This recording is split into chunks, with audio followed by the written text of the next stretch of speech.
All right. Good morning, everyone. It is 10 o'clock now, so we will go ahead and get started. Thank you for joining us for Mindfulness for Caregivers with Mollie. I'm Danielle Daly. I'm the Professional Development Coordinator here with the Illinois Crisis Prevention Network. I'm just going to go over a few housekeeping things, and then Mollie will go ahead and get started. Obviously, everyone is muted and your cameras are disabled. Please use that chat box feature. I know that Mollie will be asking you to participate throughout the training using that chat box. You can also use the Q&A for any questions that you want to make sure do not get missed in that chat box with people adding all of that requested information in the chat box as we go through. So please be sure to use that chat box and the Q&A as well. Please visit our website, icpn.org. You can view all of our upcoming trainings as well as review some past ones. You can also sign up to be on our mailing list, which I would highly suggest so that you'll get information about upcoming webinars. It's at the top right corner of the screen when you visit our website. You can also find information about our 7th annual ICPN annual conference. That will be held on March 28th in Springfield and March 29th in Naperville. So please visit our website, icpn.org, to view that information and register. CEs, give me about 14 days to get those out to everyone. If you don't receive yours in that time period, please reach out to me. I will put my email in the chat box. It is ddaly@hope.us. Like I said, 14 days. If you don't receive it in that time period, feel free to reach out to me. It will come to the email that you registered with. So your attendance is accounted for by clicking on that link that you received via your email. I think that's all. Mollie, if you want to go ahead and get started. Good morning, everyone. My name is Mollie Horner-King, and I'm with Illinois Crisis Prevention Network. We have your cameras off today. Mostly because some of the activities that we will engage in within the training, the exercises require you to have your eyes closed. And so one of the things that we'll work on overcoming during this training is judgment while being mindful. And it's a lot easier to not engage in judgment with the camera off. I will be turning my camera off as well during the activity so that you don't feel like someone is staring at you. You may want to turn your computer away if possible so that you're not directly facing someone, because that can be a little bit uncomfortable, especially when you have your eyes closed. A lot of people are just closing their eyes when they're around other people can cause discomfort. So turning your camera or turning your computer away might help with that. To break up the training and to make it more interactive, if you could all use the chat box, which is located should be along the top of your screen, to reply to open-ended questions after the exercises, that would be awesome. I'll be asking you to share your experiences or thoughts that you experienced during the mindfulness activities. So the more participation, the better.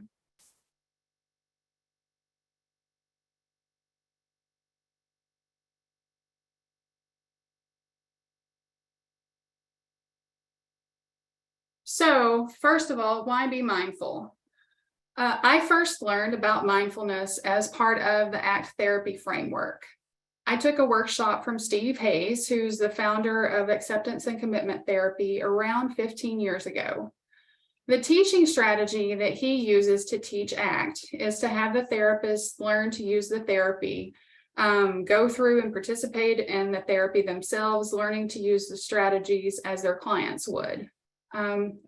I've been a BCBA now for around 21 years. And so throughout my career, working with folks with severe behavior problems, I oftentimes encounter stressful situations and experience anxiety related to these situations.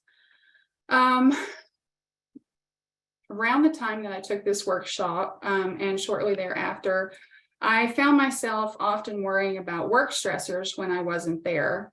When I was at home. And then conversely, I would find myself worrying about home when I was at work. And so I had difficulty being in the present moment. So after I attended the workshop, I began to use mindfulness to manage stress and anxiety associated with work. A few years later on, and talking with direct care staff that I worked with, they echoed the stress and anxiety that I had experienced when working with clients with challenging behaviors. So I began to train direct care staff to use mindfulness in order to cope with the stressors of working with people with challenging behaviors. So mindfulness can be helpful in combating staff fatigue and burnout. Some of the benefits of mindfulness are increased concentration, fewer psychological struggles, and health benefits. When you Google the benefits of mindfulness, you'll find that it decreases depression, increases emotional regulation, reduces anxiety and stress, improves memory, creates cognitive improvements, also helps build stronger relationships, and contributes to better physical health. So mindfulness is good for just about everything. There are lots of benefits to mindfulness.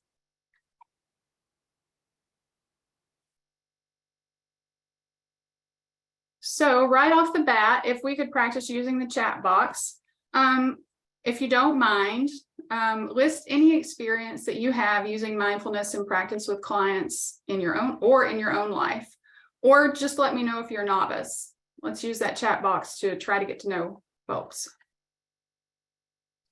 Novice, good. Novice. Let's see. Changing of staff in the SILA, changing jobs. Novice. With a client who has behaviors, good. Used it personally and with clients, good. Have used a few exercises with students, clients with anxiety diagnoses. Assisting in de-escalation practice for clients in behavioral care facility. Use at night to relax and sleep.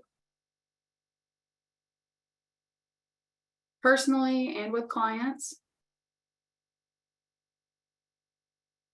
Worked in mental health, DD for over 15 years, so a lot. During COVID, very good. Dabbled on your own, very good. So it looks like we have a really good combination of experience with mindfulness. We've got some, looks like seasoned practitioners of mindfulness, folks that use it personally, and then also some novices. 32 years in this field, still feel like a novice sometimes. I feel like a novice sometimes as well. Mindfulness is kind of a journey, and it requires practice. And the more you practice it, the better you get at it. And part of the trick to mindfulness is overcoming judgment, which we'll work on quite a bit during this training.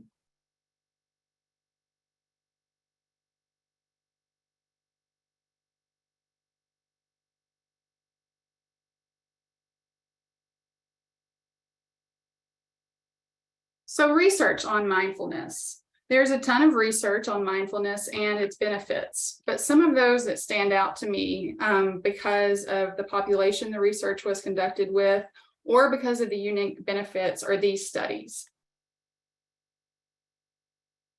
So healthcare workers are probably the most overworked, stressed profession, especially following the COVID epidemic. These studies found that mindfulness was beneficial at ameliorating the stressors related to working in this industry. Goodman and Shoreland, 2012, Burton et al. Found that mindfulness increased well-being with healthcare workers. Lawrence and Mercer in 2013 found that mindfulness training for folks participating in rehabilitation following a transient ischemic attack or a stroke had increased physical performance during rehab over those who did not have mindfulness training. Singh in 2009, this is probably one of my favorite studies, found that mindfulness training for parents resulted in increased compliance of children with ADHD. And the unique thing about this study was that only mindfulness training was conducted with the parents of children with ADHD. There wasn't any booster training on the behavior plan implementation or any sort of training on behavioral strategies to address compliance. However, the parents participated in in the mindfulness activities, and the children showed greater compliance following the parents' training. I feel like this is rather eye-opening about the benefits of mindfulness and being in the present moment when you're working in the field.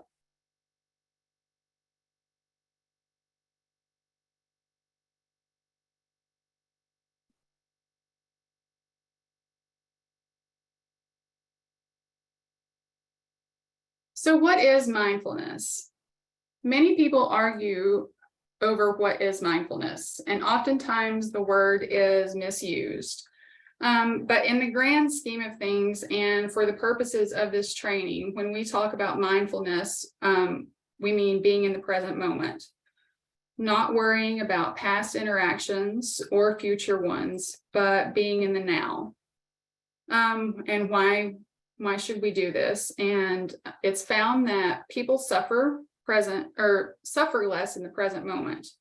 When they're suffering, they're usually not talking about right now.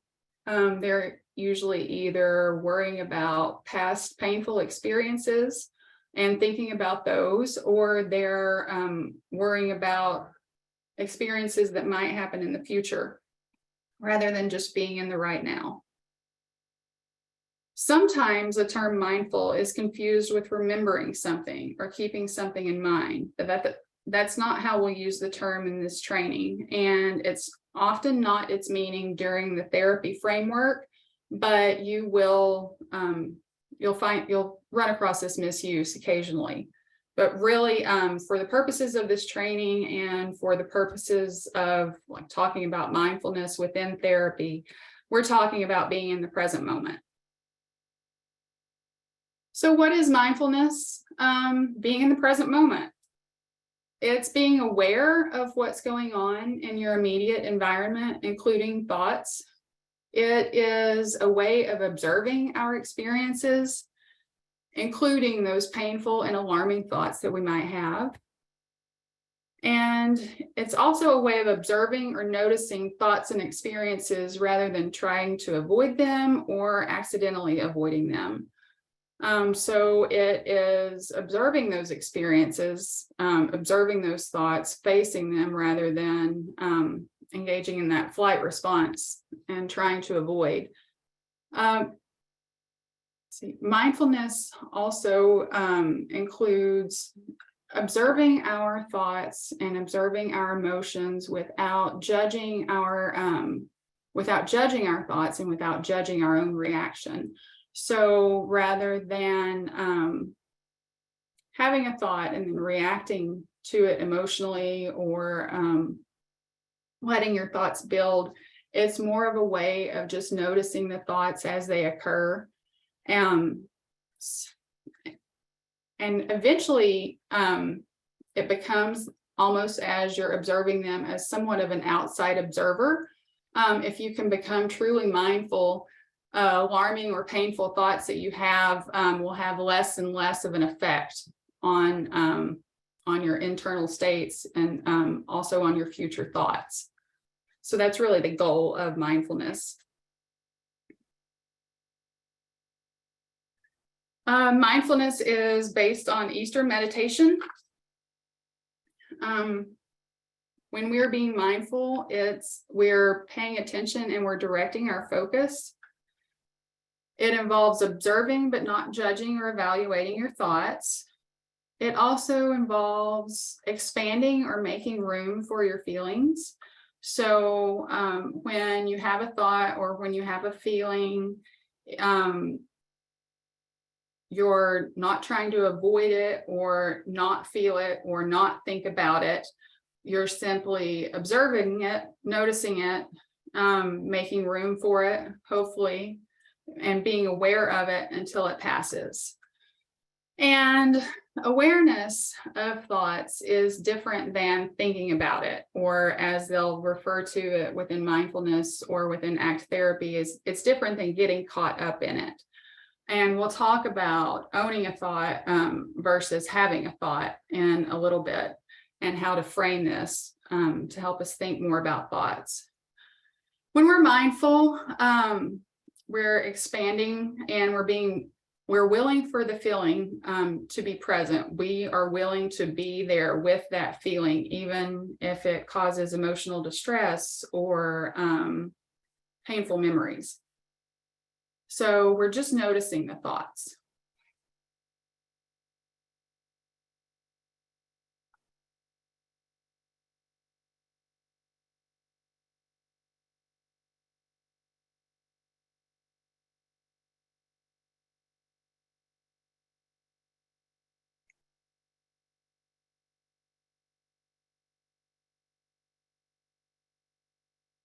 Most of our psychological suffering occurs related to thoughts about things that happened in the past or that might happen in the future. So some opposites of mindfulness are thinking about situations that we're not present in, thinking about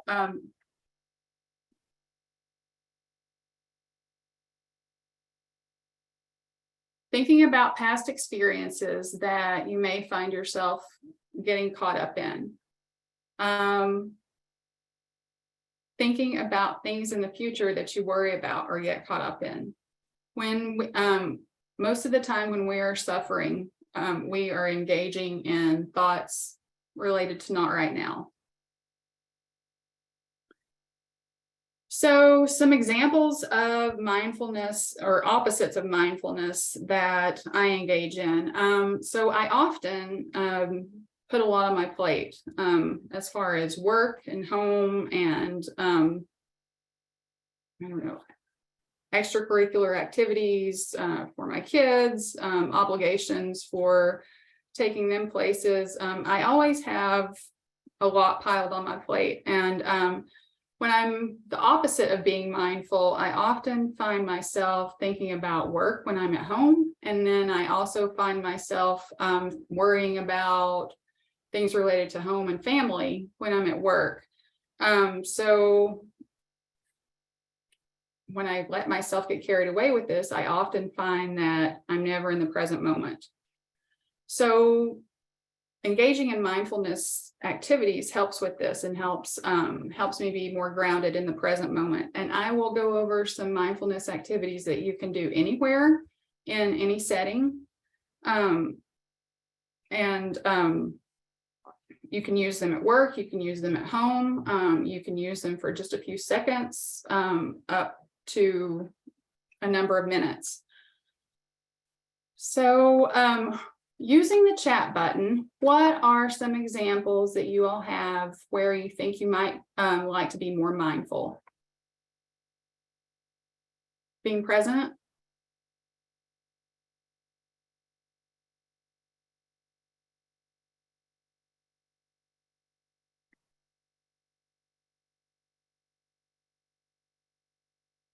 Slowing down my reaction, good. Dealing with staff or parents that are irate, very good. One day at a time, yes. One day at a time, good. Like, you find yourself getting caught up in even goals for the future. Taking it just that day is a good way to be more mindful. Limiting anxiety. During my workday, staying focused, good. Being more present, especially on Sundays when you start to think about Monday. Excellent. I do that often. When I get angry or frustrated, responses to coworkers, yes, definitely. Thinking through an entire situation, very good. Being present with my kids, when I'm overwhelmed in my personal life, practicing boundaries, good. Get caught up in the things that are in the near future, have to take a deep breath when addressing an issue, good. So some of us are already practicing a little bit of mindfulness when we find ourselves in the opposite situation, being mindful. Responding to staff and coworkers, good. Staying on task, very good. Grounding yourself. Being more present with the people we support. Responding, not reacting to coworkers or parents. Yes, one day at a time. Remembering this too shall pass. Very good. At home with family.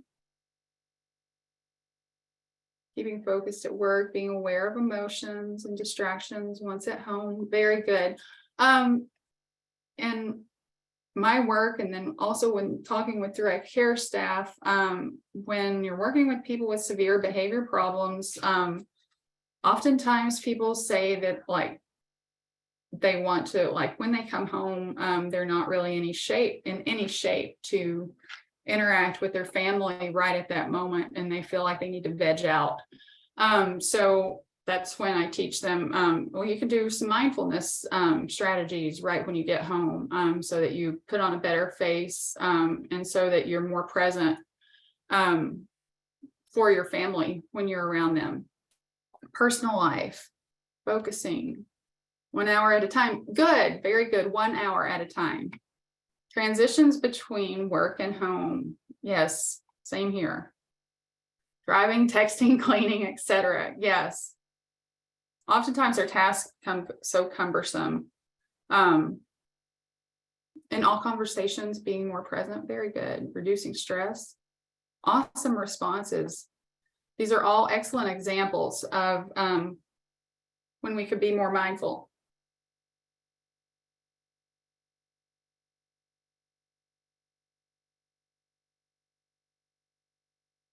So some more opposites of mindfulness.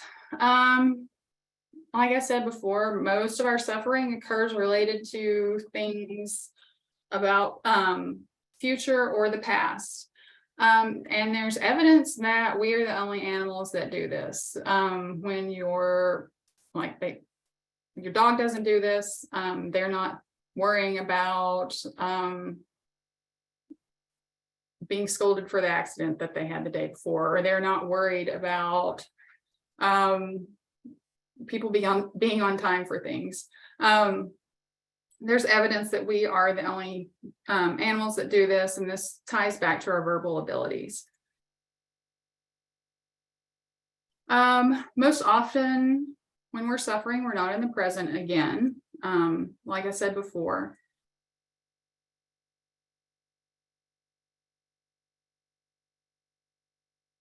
So some more opposites of mindfulness is mindlessness. And you can find yourself in need of being mindful when you find yourself kind of going into autopilot through the day. For instance, like think about all the things you do automatically through the day without thinking about it. Driving to work. Did you ever drive home and not remember the drive there? That's because we're being mindless and we're kind of going on autopilot and doing things automatically. And when we're doing that, we're typically caught up in our thoughts, not about what we're doing in the moment, but about something that has either happened in the past or that we're worried about happening in the future. Let's see. So if you find yourself like going through a mundane activity and you think, oh, I can't remember doing any of this, you were likely being mindless. Some examples of when we might be mindless: driving to work, doing the dishes, completing activities of daily living. Basically anything that you do automatically throughout the day. So let's see, using the chat box, list experiences where you might be operating on autopilot and might be operating as mindless, and could use some mindfulness. Driving, traffic jams, driving the same route to work, driving, yes. Typing, good. Completing routine paperwork, grocery shopping, watching a TV show, cooking, exercising,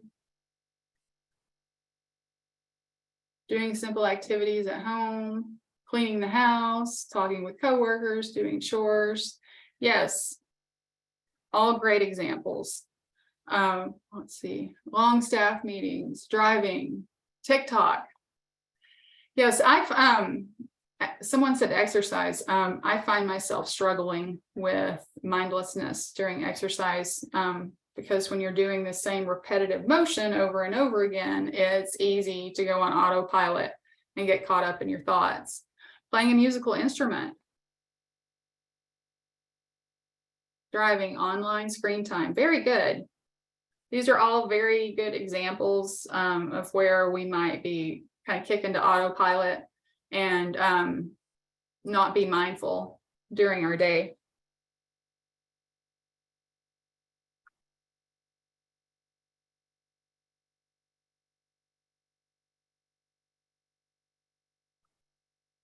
So within mindfulness, and we'll do strategies on both. Within mindfulness, we can be mindful of our external and also of our internal environments. So some examples of external stimuli are the light in the room, the noises outside, the cup on my desk. I can hear people in the other office. Those are all external stimuli going on outside of me. Internal stimuli are stimuli that happen within our bodies. So thoughts, feeling, emotions, toothache. Let's see. Let's use the chat box, and if you guys don't mind, give some examples of some internal and external stimuli that might be surrounding you. And this will prime us to go into the next mindfulness activity.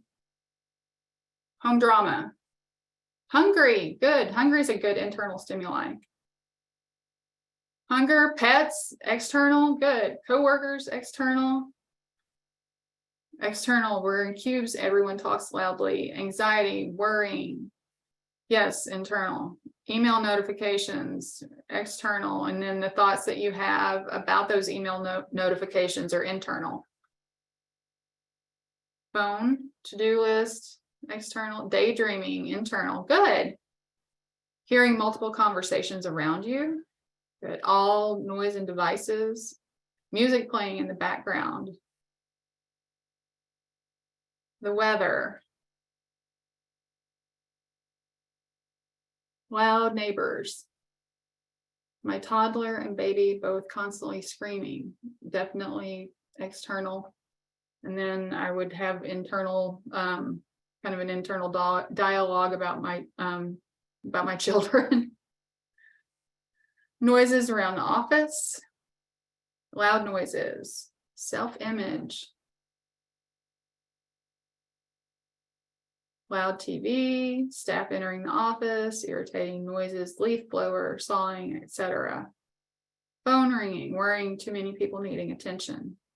Pain, good example of internal. Internal, negative thoughts about the workday, not feeling productive enough, very good. Weather, external. Car alarm, good. Very good examples. Thanks, you guys, for being so interactive. Mollie, we had one question come through in the Q&A, and that was, isn't mindfulness useful at all times and during boring, unpleasant, or painful experiences? Yes, I would definitely say that mindfulness is useful at all times. I aspire to be mindful all the time. Yes, that's my end goal. Good question. And we got a couple more examples of internal and external stimuli that might be going on around you. Office not organized. I've definitely got that external stimuli going on around me.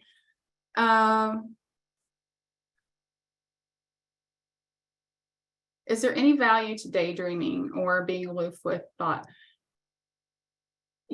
Yes. Personally, I think so. My goal, well, really would be during those activities that you find aversive, that you might find yourself going into autopilot on. I find daydreaming during those times to be very valuable. Mindfulness can help direct the daydream, though, and can help kind of direct the daydream to be something pleasant rather than worry, if that makes sense.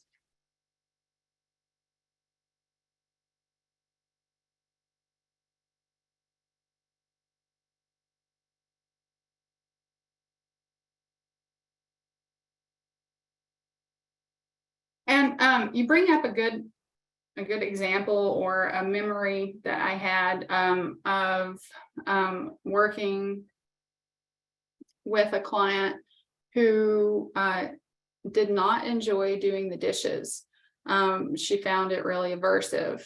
And so I was supervising a behavior analyst, or someone that was working on their BCBA to become a behavior analyst. And she was working with her doing mindfulness strategies of being aware of what's going on while doing the dishes.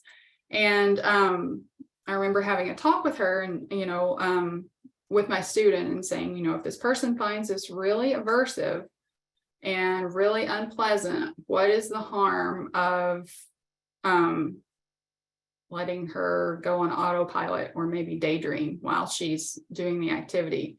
And so the student was like, oh, well, yeah, that makes sense.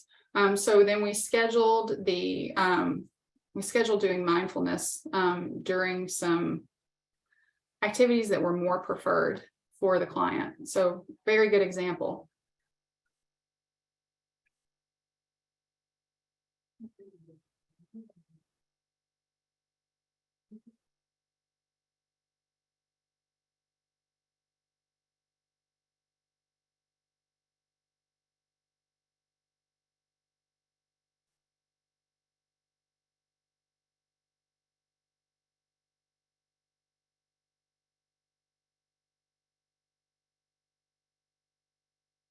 Sometimes I find that it is easier to, like when I'm teaching mindfulness or when I'm teaching someone with an intellectual disability to be more mindful. Sometimes it's easier to start with accessing external stimuli. And why do you think that might be?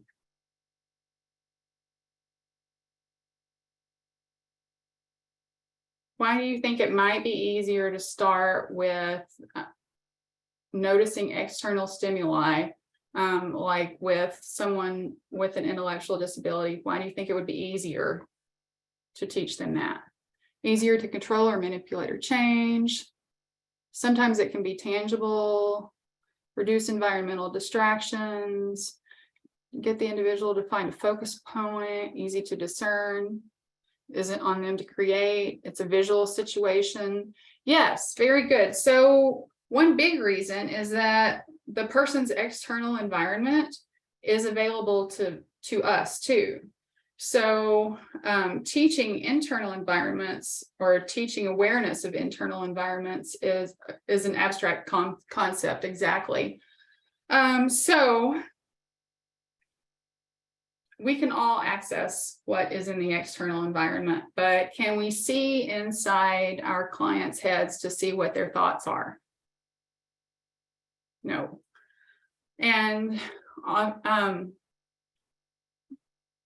oftentimes people with intellectual disabilities haven't been taught to identify internal states, but then also to label them and communicate them to someone else.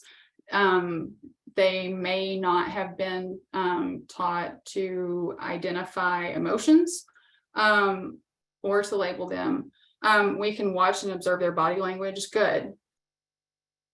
So oftentimes it's easier when you're talking about mindfulness to focus on external environment because it's available to us as well. The person's internal environment isn't available to us except from what they tell us, right? We've got a question.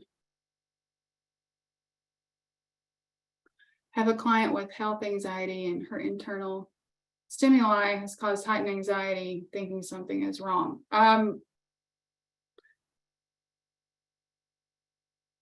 Yeah, you may want to seek out a physical exam.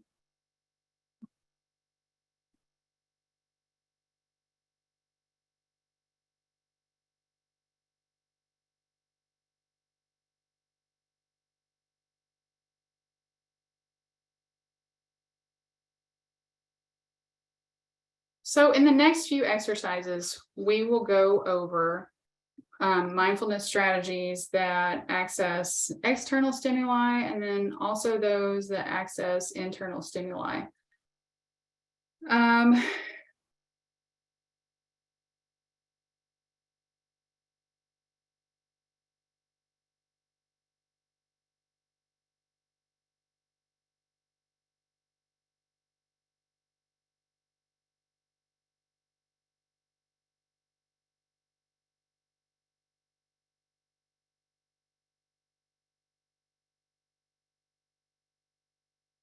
So the next slide is our first mindfulness activity. And so everyone, if possible, turn your computers away from others so that you're not facing others. And we're going to take a few minutes to do a mindfulness breathing exercise. So close your eyes. I want you to take a deep breath in and count to 4. And breathe out while counting to 4. Notice your breathing.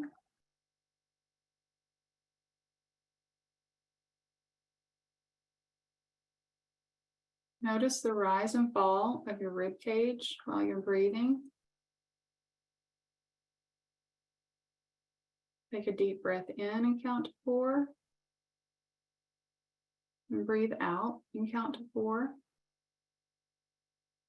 Observe how the air moves in and out of your nostrils while you're breathing.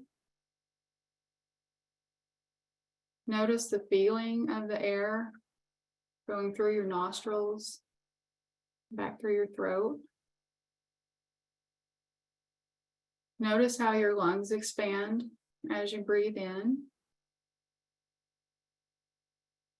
Breathe in and count to 4. Breathe out and count to 4.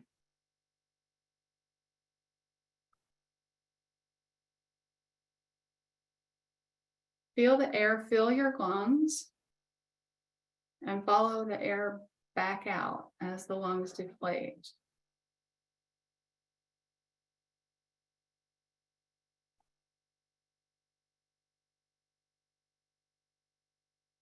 Breathe in and count to 4.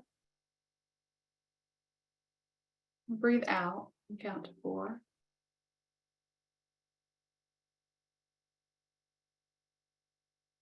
Notice how your breath feels coming into your nostrils.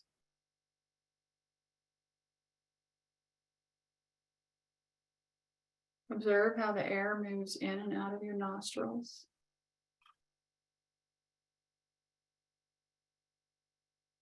Notice the rise and fall of your rib cage.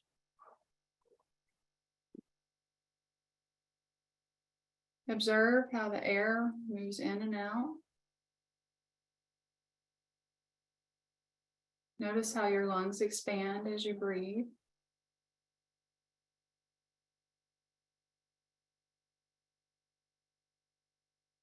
Feel the air, fill your lungs, and follow the air back out as your lungs deflate.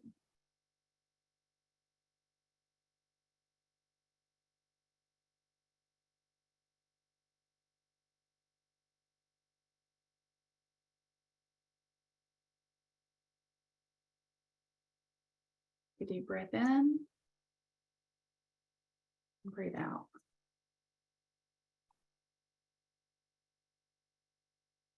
Breathe in and breathe out.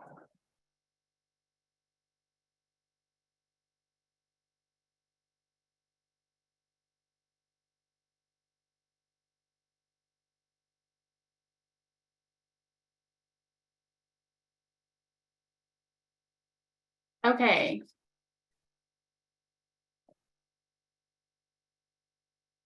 Using the chat box, what were your reactions? I love the breathing exercise. I use this personally a lot. Great exercise for someone having difficulty sleeping. Sleepy, good. Good. Calmed me. Good. Calming. Made me sleepy. Calming and relaxing.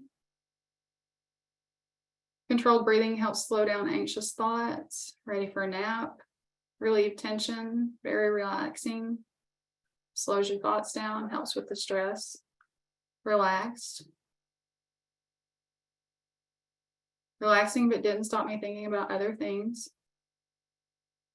Realized how tense my body is and was able to release my shoulders from there. Okay, good. Mindful breathing always calms nerves.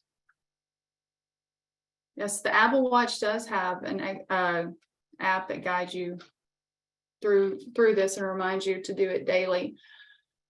And we'll talk about generalization and how to create a mindfulness practice a little bit later in the training, but the watch is actually one of the things that I use to prompt myself to be mindful. Calming. Good deal. Okay, and someone noticed a typo in one of the slides. I will change that, and thank you. Thanks for telling me that.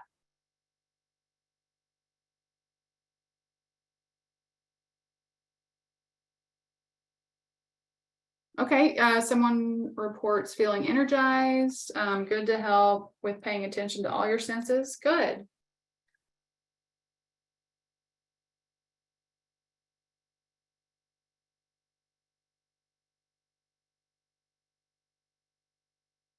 Less tense. Good, very good. And thanks you guys for participating and using the chat button. With it being an online training, that's the only way that I know to make it interactive and to shake it up and get everyone involved. Thought maybe it was a trick. No, it's just I needed to proofread better. It wasn't a trick at all, the misspelling. But if you like do find yourself getting caught up in something like that, I would suggest just trying to close your eyes and send the message that it's there. That way you've noticed your thought, but you're not getting caught up in it.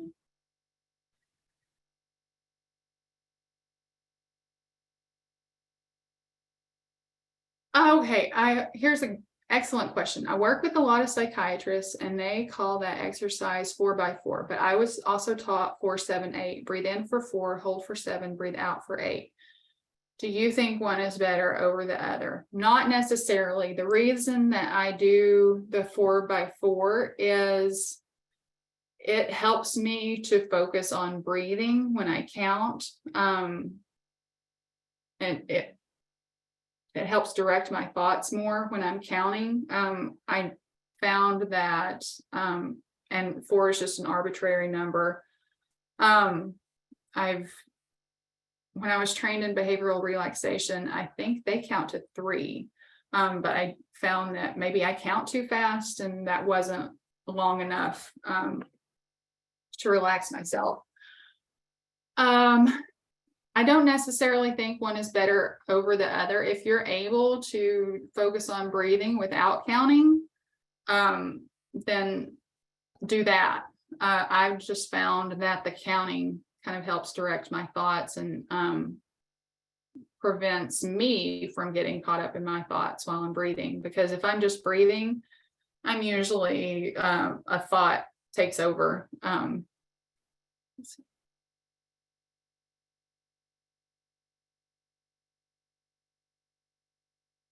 Same issue, train with 3. Yes, I've seen all of those. I've seen 4 and 4, I've seen 3, I've seen the 4, 7, 8. I think they're all effective, and I think it's what works the best for you. And where do you find yourself being the most mindful?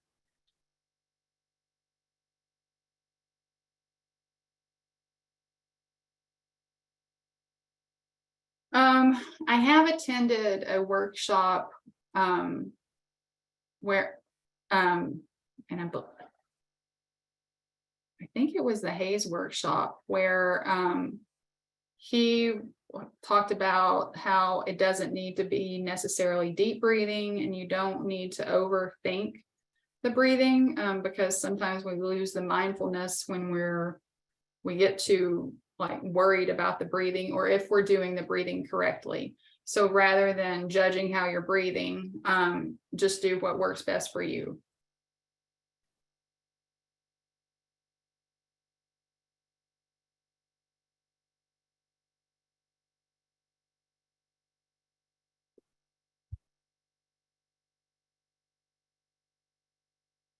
Okay, so the next mindfulness strategy is one that accesses our external environment. And so I'm going to turn my camera off during this exercise, but this is one where you don't have to close your eyes. And for most of it, it will require that your eyes be open. So just so you don't feel like someone's staring at you, I turn my camera off. So take a few seconds to notice 5 things. This is an activity that's useful when you find that you've been disconnected and you need to bring yourself back to the present moment. This is also a mindfulness activity that's really useful when you can't sit down and close your eyes. And you're not able to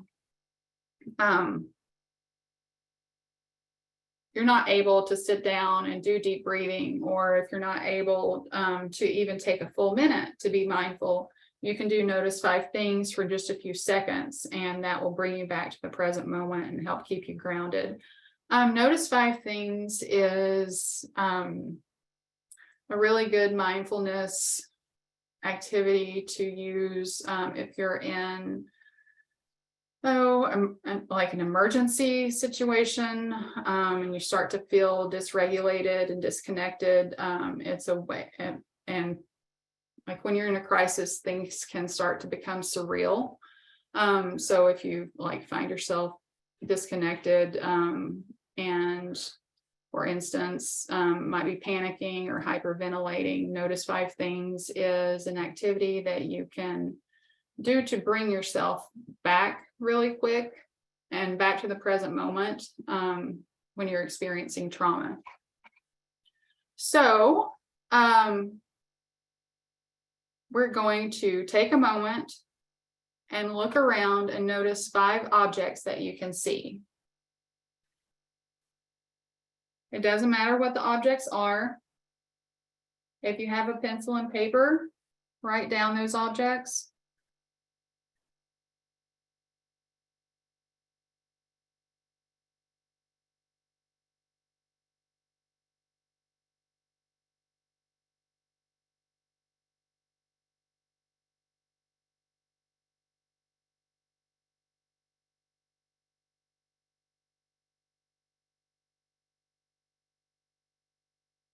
Okay.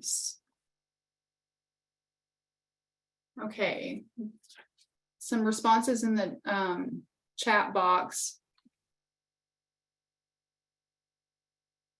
Computer, office supplies, coffee cup, the light shining through the window, dog, cat, laptop, family pic, phone, computer, coffee cup, papers, documents, wall, bulletin board, 5 different plants in my office, desk cup, jacket, whiteboard, stack of work. Very good. Tumbler, elephant, doorables, mask, pen. Good. I wrote down paper, office supply organizer, cup, computer, lamp, carve sign, supply box, tissues, hazmat box, and binders. Good. Very good. And it doesn't matter what the things are, that this is just a quick way to bring yourself back to the present moment. Sorority pictures, lunch bag, computer, notebooks. Awesome. Coffee pictures on walls, cheetah backpack. Good. Very good. All excellent examples. Notice 5 things is a mindfulness activity that I often begin teaching mindfulness with clients with intellectual disabilities because it's super easy. They can always notice 5 things. If they aren't able to write, they can just tell you the 5 things that they notice. And it's a way to teach people to start to access their environments and their external environment. And it's a way to, it's beginning steps to teach people to self-regulate when they're escalated. So next, we're going to do the same exercise, but with a little bit of a twist. This one you may want to close your eyes upon because we're going to notice 5 sounds that you can hear within your immediate environment. So we're going to take a minute and notice all of the things that you hear in your environment.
Okay, so responses: consumers talking, laughing, sounds from another office, construction outside, fan, white noise machine, directors talking, typing chairs, moving heater, footsteps, my dog walking, the fridge, the furnace, cars driving by, myself moving in the chair,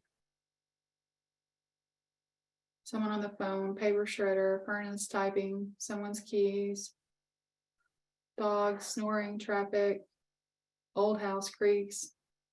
Good, excellent examples. Furnace, trapping, traffic, chewing, email notifications. I muted my mic so that you all wouldn't hear my noises in the office. I had cars outside, someone in the office next to me, the rain, computer buzzing or some sort of electronic buzzing. I wasn't able to identify which electronic, and my pen on the paper as I was writing.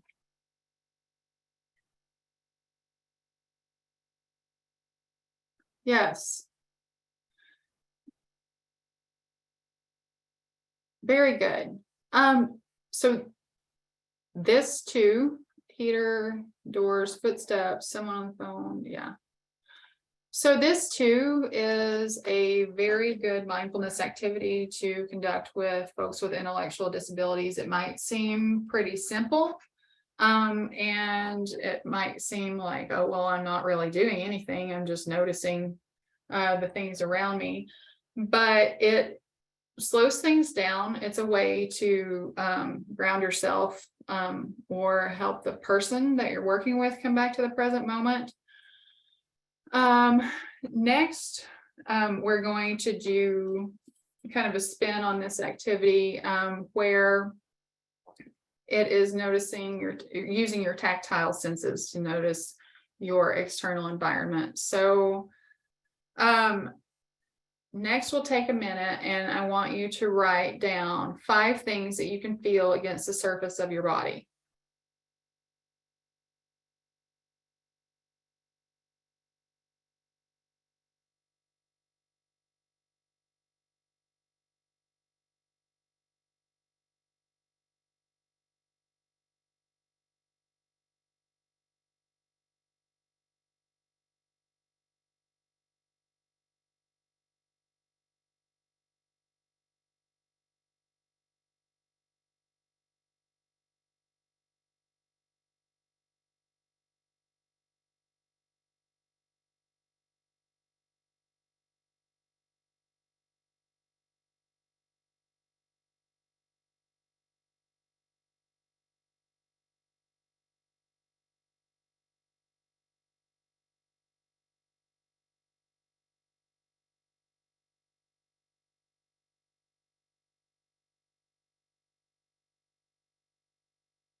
Okay, let's read some responses.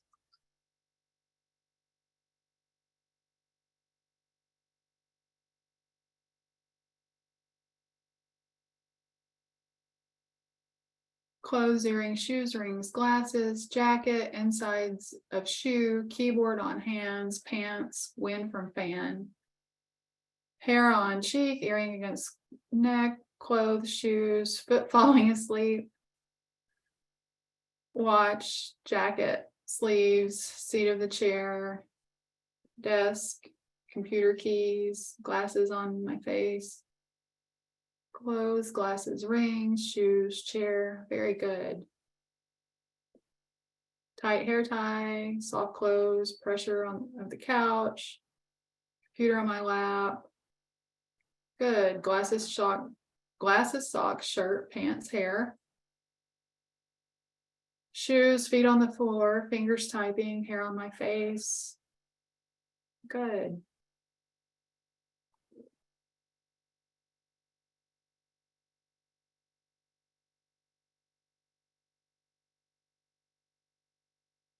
Okay, did anyone notice any of those things before we did the notice 5 things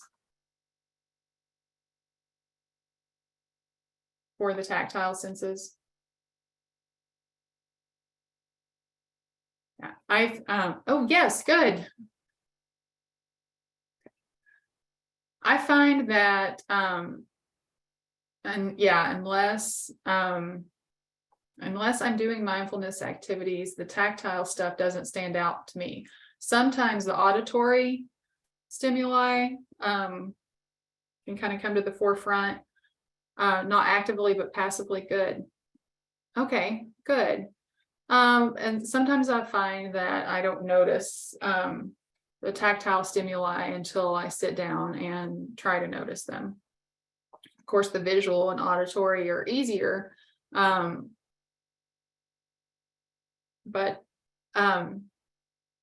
good feedback. Okay.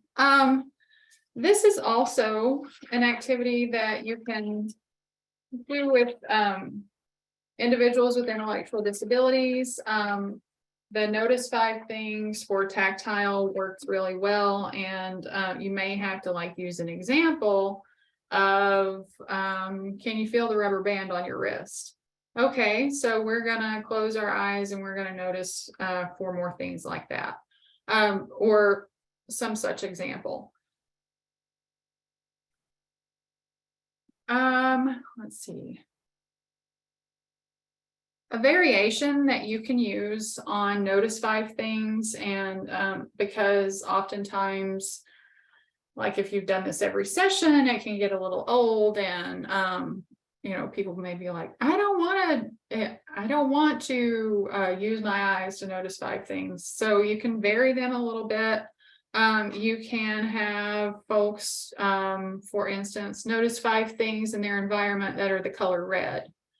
And it might take a few extra minutes to find things that are the color red, or you may pick blue, whatever color you pick.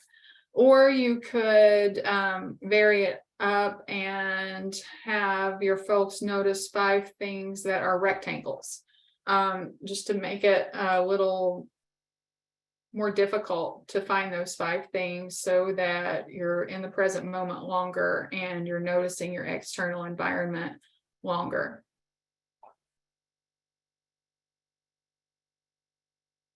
You could do circles, rectangles, notice 5 things that are a certain shape, things within different categories. There's all kinds of variations that you can do within notice 5 things. And notice that with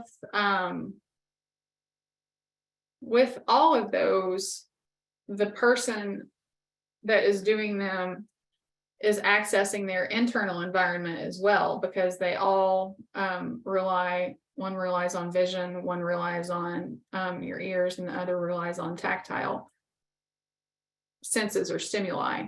So it's a good starting point to talk with clients about internal stimuli that they might be experiencing. Okay, so what did you hear? And that can open up the dialogue to other internal experiences like thoughts and emotions.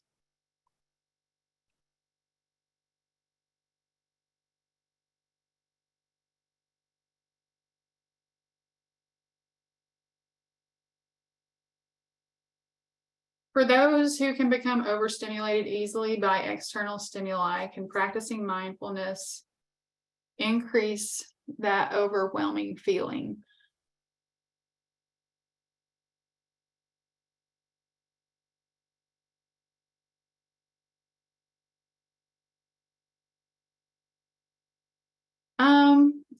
I think with focusing only on the auditory stimuli, that helps direct your focus and can help direct the person's focus becoming overstimulated or overwhelmed.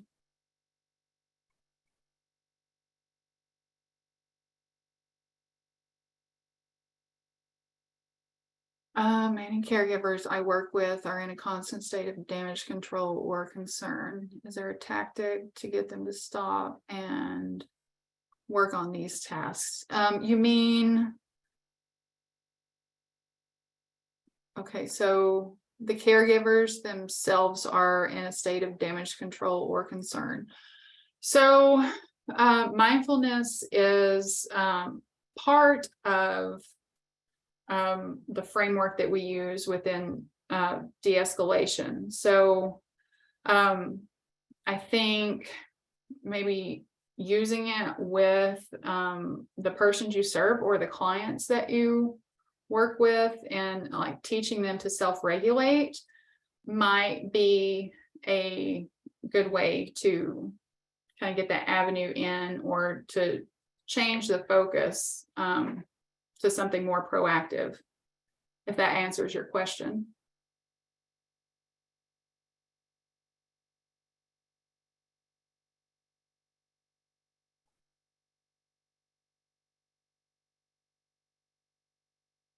Kind of a side note, so mindfulness is used within several different therapy frameworks. Like I said, I was trained in an ACT therapy workshop, but it's a component of several different therapies. It's a component of cognitive behavior therapy. It is a component of dialectical behavior therapy. It's a component of the skill system. Like mindfulness is clear picture when we talk about the skill system. So if you're wanting, like, your agency or your provider that you work for to maybe incorporate more mindfulness into their program, that might be an avenue to do that, to use a therapy framework for the individuals that you work with that incorporates mindfulness into that. So any of the above, cognitive behavior therapy, dialectical behavior therapy, skill system, ACT, any one of those has mindfulness embedded into it.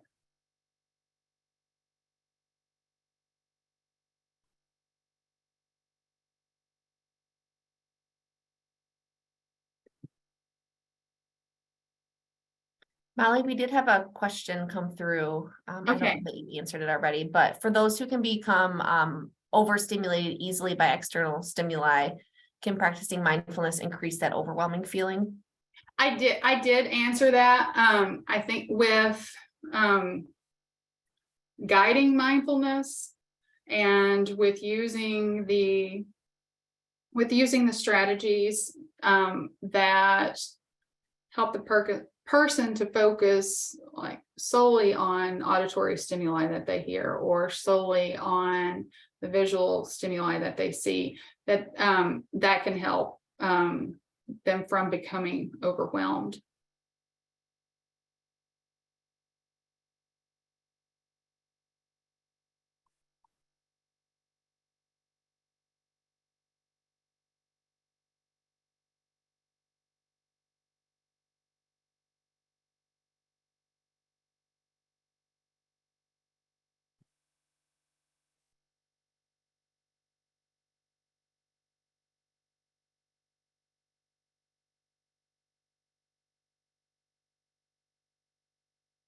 Okay, so sometimes it seems like the harder we try to switch off the radio in our mind, the louder it gets. And that's because the struggle to silence thoughts or feelings can make them only get louder. So we don't want to try to drown out our thoughts or to silence them. We want to just notice them. We don't want to react to them or overreact to them, just notice. And that really is the crux of mindfulness, to have thoughts and notice them without judging or reacting to them. If you have thoughts while practicing mindfulness, try to just notice them. Try not to react to them. One thing that I struggle with myself is I judge myself for judging. So, like, if I am judging a thought, then I will start chastising myself and having thoughts that I shouldn't be judging myself while being mindful. And so, like, I get onto myself in my head for not being mindful enough during the activities. So what we really want to do is just notice the thoughts that you're having. You can do this by framing any thoughts that you have. For instance, when you think a thought, before it, think I'm having the thought that, rather than you are the thought. Try just noticing your thoughts while practicing this next mindfulness exercise. One way that you can just notice them rather than judge them or rather than react to them is I'm having the thought that. So I'm going to turn my camera off again.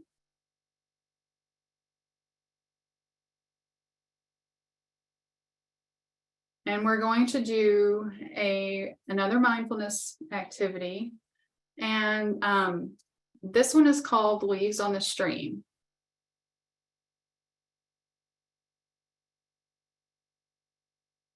So I want you to turn your computer away from others if you're facing others. Sit in a comfortable position and close your eyes if possible. If you're unable to close your eyes, rest them gently on a fixed spot in the room. Next, visualize yourself sitting beside a gently flowing stream with leaves floating along the surface of the water.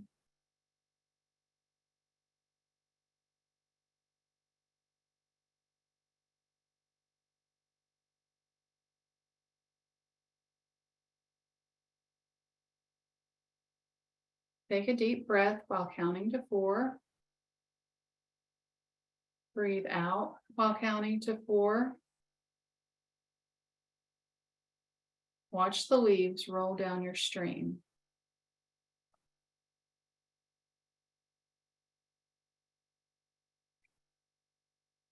For the next few minutes, take each thought that enters your mind and place it on a leaf and let it float by.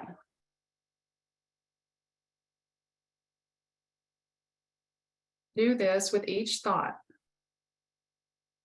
pleasurable, painful, or neutral. Even if you have joyous or enthusiastic thoughts, place them on a leaf and let them float by. If your thoughts momentarily stop, continue to watch the stream. Sooner or later, your thoughts will start up again.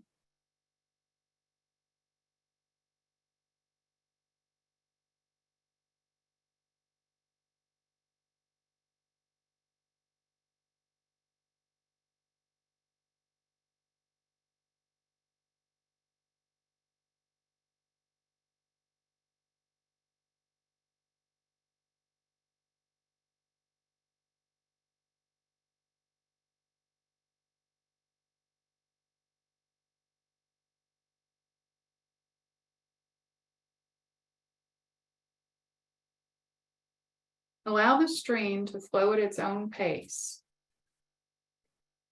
Don't try to speed it up and rush your thoughts along. You're not trying to rush the leaves along or to get rid of your thoughts. You're allowing them to come and go at their own pace.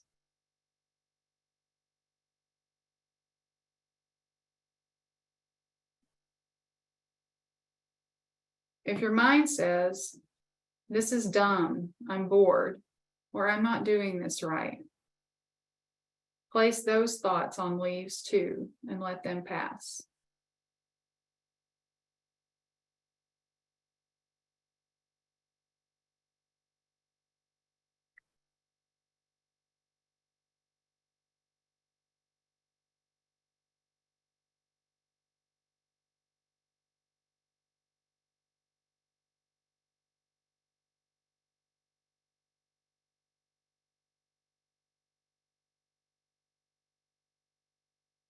If the leaf gets stuck, allow it to hang around until it's ready to float by. If the thought comes up again, watch it float by another time.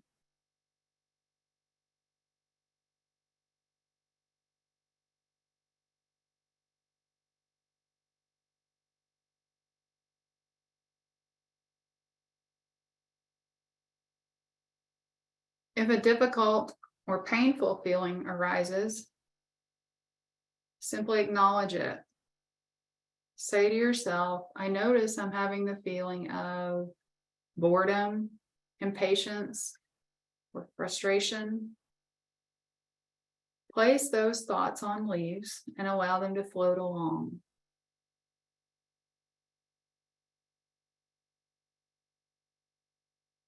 From time to time, your thoughts may hook you and distract you from being fully present in the exercise. This is normal. As soon as you realize that you've become sidetracked, gently bring your attention back to the visualization exercise.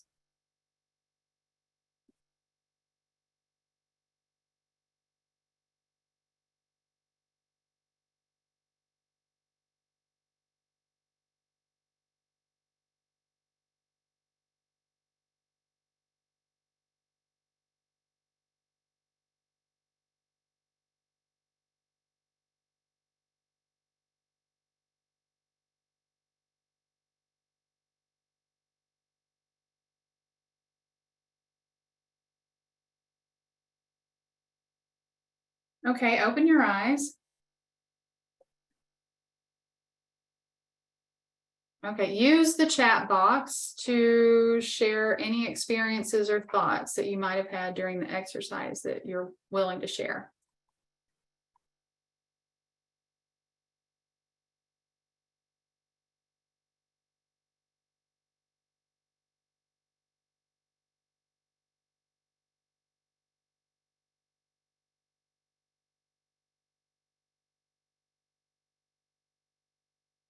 Okay, leaves on the stream. Someone took or had leaves on the stream in a college course at EIU, still very effective. Good deal.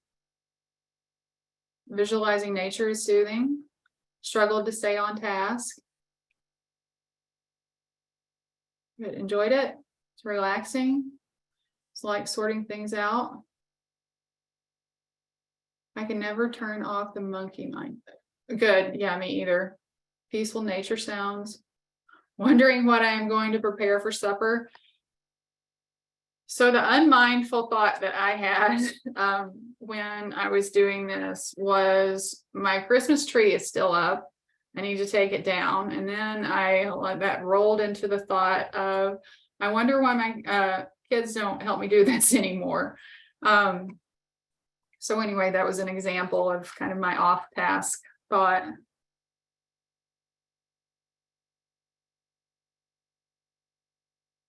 Deal. So I enjoy leaves on the stream. Peaceful felt good as I was unpacking things. Good. I enjoy leaves on the stream. Leaves on the stream is one of the ones that I struggle with personally the most. And I think it's because there's those silences in between the visualization. And I get caught up in I'm not being mindful. Judgments, thoughts that happen during the silence. I find myself that I can follow along and that I'm pretty mindful when someone is guiding them. So when I'm doing this exercise, when someone is guiding my leaves on the stream and guiding me through the activity, during those times when the person is talking, it's easier, I found. But the whole point is practice. Don't judge yourself. Just keep trying. Don't worry about being off task. Just notice that you're off task.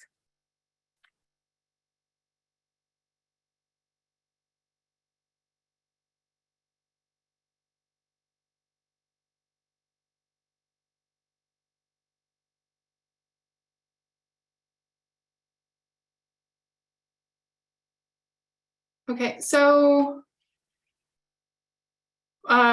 we had a question, is there a tactic to get them to stop and work on these tasks? If you're meaning like the clientele that you work with, I would suggest using mindfulness within a therapy framework with the person when they're not escalated. When they're not escalated, I would suggest using mindfulness within a therapy framework with the person when they're not escalated. When they're not escalated, I would suggest using mindfulness within a therapy framework with the person when they're not escalated. And so then they're more likely to be able to access those skills when they are dysregulated and escalated.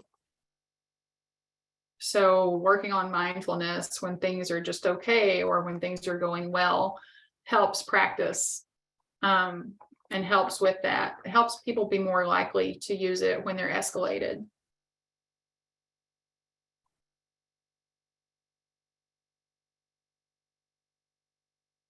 Okay, so just because you have a thought doesn't make it true. This includes judgments. Just notice your thoughts, don't buy them. Don't fuse with them, as they refer to it within ACT therapy. Don't react to them.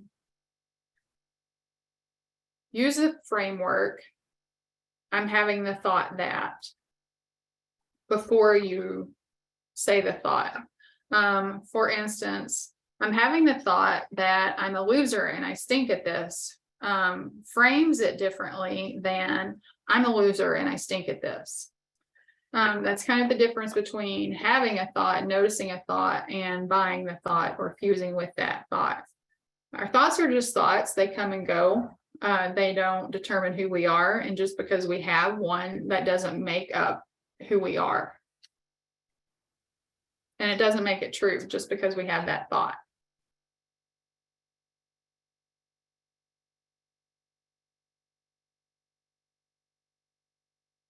Sometimes our breath is the easiest thing to access in a crisis. And someone brought that up earlier, that breathing, deep breathing is a great grounding technique for them. I personally like to couple the counting with breathing, and it's somewhat of a way to direct my thoughts or to guide them rather than wait on them and struggle with them. And so I find that if I'm not counting, just breathing, my thoughts get carried away. So counting to 4 helps me focus, but it's really whatever works for you and whatever you find keeps you most in the present moment.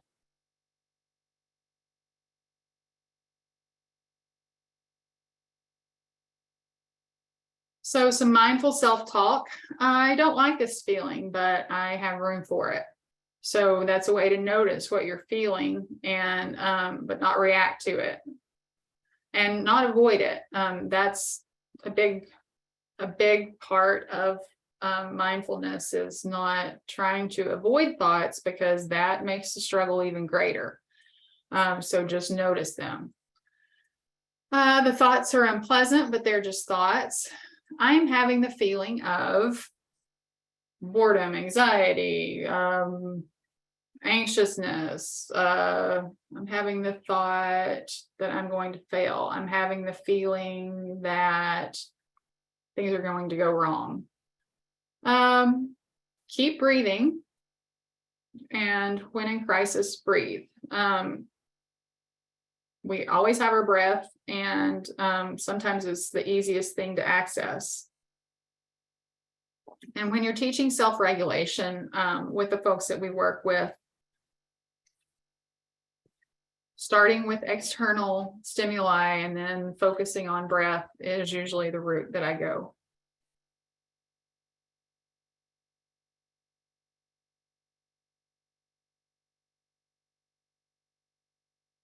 So we did this a little bit before, but after doing the exercises, can you all think of any activities that you complete each day that you would like to be more mindful about?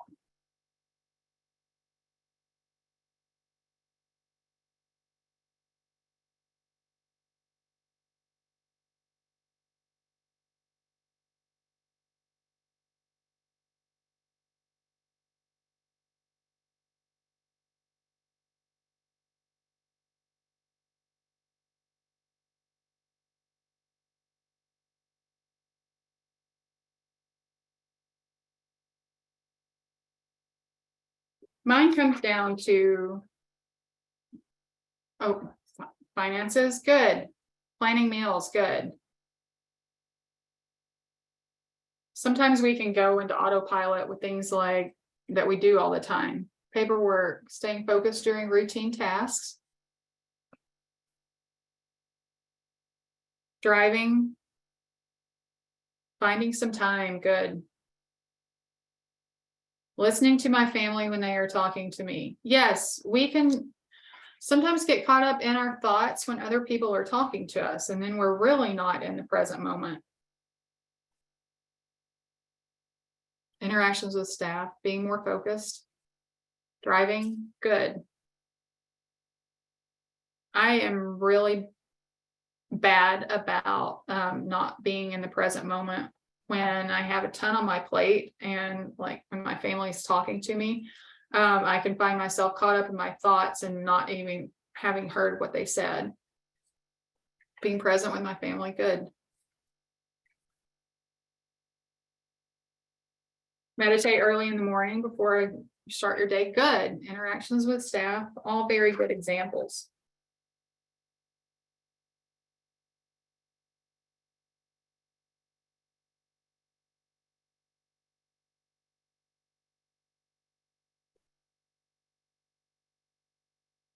Okay.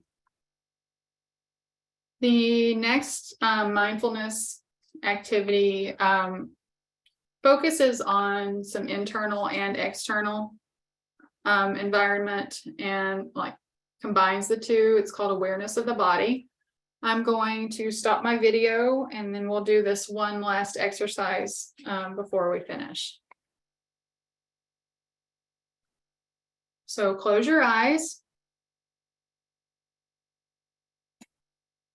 Take a deep breath and count to 4. Breathe out and count to 4.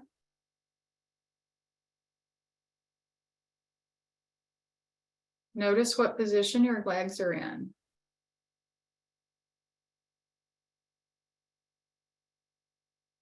Notice your feet and how they feel at the base of your legs.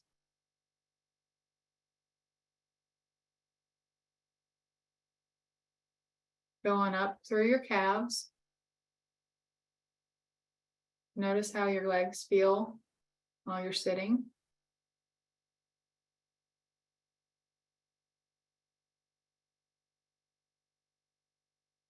Notice the position of your spine and how it feels against the chair you're sitting in.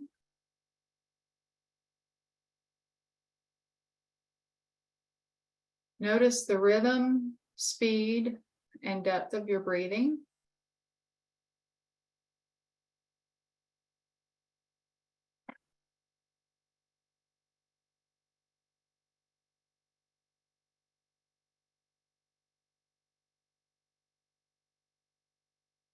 Notice the position of your arms.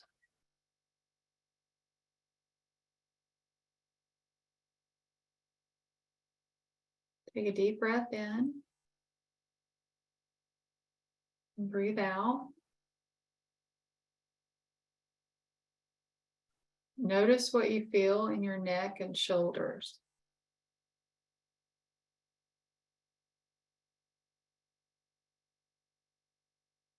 Notice any surface that's supporting your neck or shoulders,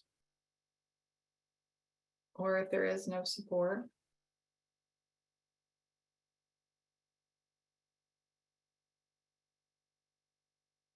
Notice your body temperature. What parts of your body feel the warmest?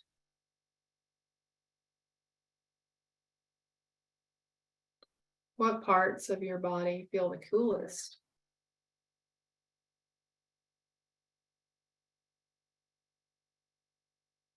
Notice the air on your skin.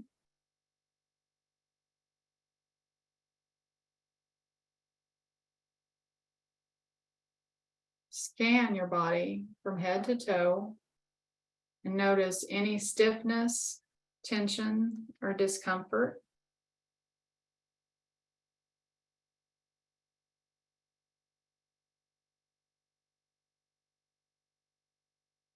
Scan your body from head to toe once again. Notice if there are any pleasant and comfortable sensations anywhere within your body.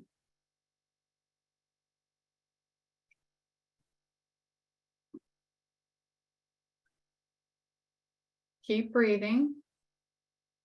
Breathe in. Count to 4. And breathe out while counting to 4.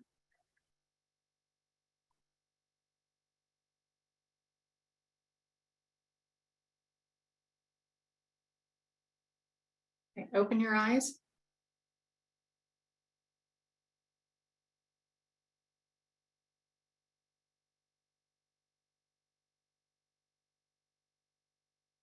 Okay, so it's made some folks sleepy. That's good. It means you're relaxed.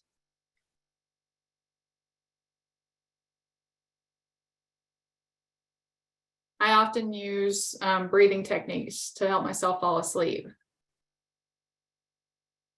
Relaxing. Did anybody notice any thoughts creeping in while they were doing the activity? Yeah, that's totally normal. That's the struggle of mindfulness. If relaxing but hard to focus. If I said that I didn't struggle with thoughts while completing mindfulness activities, I wouldn't be telling the truth. Someone notice how cold they are? Good. It's all about self-awareness, present moment, your internal and external environments, and being in those environments. Mind drifts off to other things. That's completely normal. And the more you practice, the less that will happen. So one of the big, I guess. Okay. Yes. So Danielle said, if you need to log off due to time, the presentation will be sent out with your CE certificate. Oh, let's see. Kayla said she noticed how uncomfortable she started out sitting in her chair and then slowly relaxed once she became more mindful. Good. And that's the idea. And if you have, thoughts that creep in, or if you find yourself being off task, that's perfectly normal. Real quickly, I'll go over what I have in the later slides. The last slides talk about engaging in mindfulness when working with a client, and these are some techniques that you can use when doing direct work to bring yourself back to the activity. If you find yourself getting into autopilot when working with individuals with intellectual disabilities, basically what it is you're naming what you're doing with your thoughts. Like, I'm opening the door to take Jane on a van ride. Now I'm shutting the door. Now I'm turning on the car. And just by doing those and kind of naming those things that you're engaging in at the time helps you be more in the present moment and will help you from getting off track and caught up in thoughts when you're engaging in those things that you do every day that you just get into automatically doing. The slides go over how to practice mindfulness with a client, how to be more mindful in your everyday work. I kind of related to that.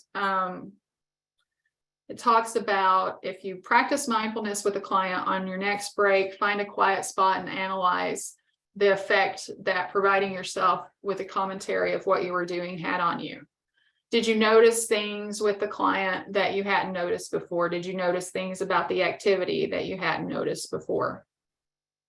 Did you notice any emotional responses in the person that you were working with that you hadn't noticed before? And then each day, pick a different activity that you might have kind of become automatic about and repeat the exercise. You can do the same thing at home to enhance mindfulness at home. Each day, choose a task that you engage in and provide yourself with an internal commentary until you reach the point that you're present in each moment. So to establish a mindfulness practice, set aside a time Make it part of your routine. Someone mentioned earlier that your Apple Watch will prompt you to be mindful within the day. And if you can utilize that app or utilize that on your watch to then engage in mindfulness once it prompts you, this is a good way to make mindfulness a more regular activity. You don't have to be relaxed. You don't have to turn the lights down. You don't have to put on new age music. You don't have to do any aromatherapy. The mindfulness activity that I do the most is notice 5 things. That's the one that I teach people to do most often because it doesn't require a lot of preparation. The same with breathing. If you're going to engage in mindfulness frequently, you need to make it easy. And you need to make it likely based on your routine and how hectic things get. So you may want to choose activities that you can do in public, like notice 5 things you can do in public or semi-public areas. Mindfulness with your eyes closed is difficult to practice in public. It's difficult to overcome those judgments or those thoughts that come in when you're closing your eyes and others are around you. It's just human nature for us to do that and to worry about what others are thinking or doing while we're sitting there with our eyes closed. If you need to use mindfulness in really public area, choose those activities that focus on breathing or items in the external environment, like notice 5 things. The last slide is one that you can practice on your own or with persons that we serve. And it's there's a link to violin and classical music within YouTube, and it's an auditory mindfulness activity to where you close your eyes and you notice which instrument class you hear first, and then you label it. And then you listen more closely to see the other instrument groups that you can hear within the music and go between listening to each group. And then kind of see what happens when you switch what you're listening for. When you really sit down and listen, it's amazing what you can hear when you're focusing your attention.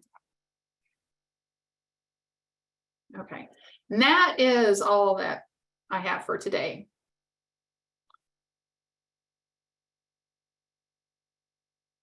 Thank you so much, Mollie. Thank you. Sorry to go over. Thanks everyone who stuck around a couple extra minutes. Please give me about 14 days to get your continuing education out to you. Bye everyone.